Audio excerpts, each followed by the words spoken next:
St.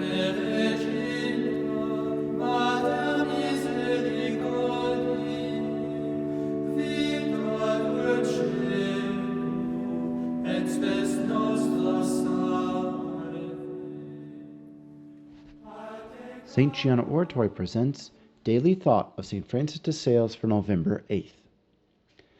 It still remains to us to specify the conditions necessary to pray well. I know that the old masters of the Spirit specified several when they were dealing with this subject, some 15, some 8, etc. But since those numbers seem to be excessive, I will be content to mention only 3. The first is that we must be little and humble. The second, that we must have a good supply of hope. And the third is to keep our minds fixed on Jesus Christ crucified. From the life of St. Francis de Sales.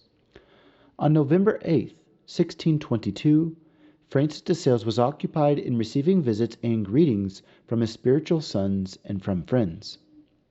As a perfect imitator of our Lord Jesus Christ, recalling that toward the end of his life the Lord spoke of nothing else to his disciples than his passion and death, Francis clearly stated to those close to him that he was going on a trip from which he would not return. The canons of the cathedral came in a body to greet him and receive his blessing. He embraced them one by one with paternal love, tenderly calling them his brothers or children and giving them his last farewell. Among those asking his blessing was Peter Christen, the parish priest of Tonon, who was a very close friend of the saint. Francis said, "I am going to my death, Father, but by the grace of God it does not concern me whether I die at home or elsewhere."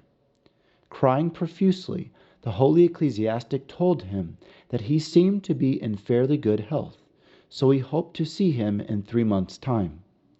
The great bishop replied, "Yes, Father, alive or dead, you will see me in 3 months' time."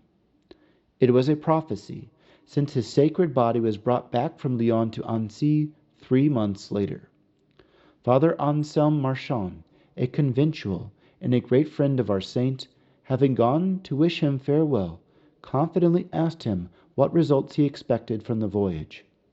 The prelate replied, "I believe, my father, that it will cost me my life, but that does not matter, because we must be obedient even to death on the cross."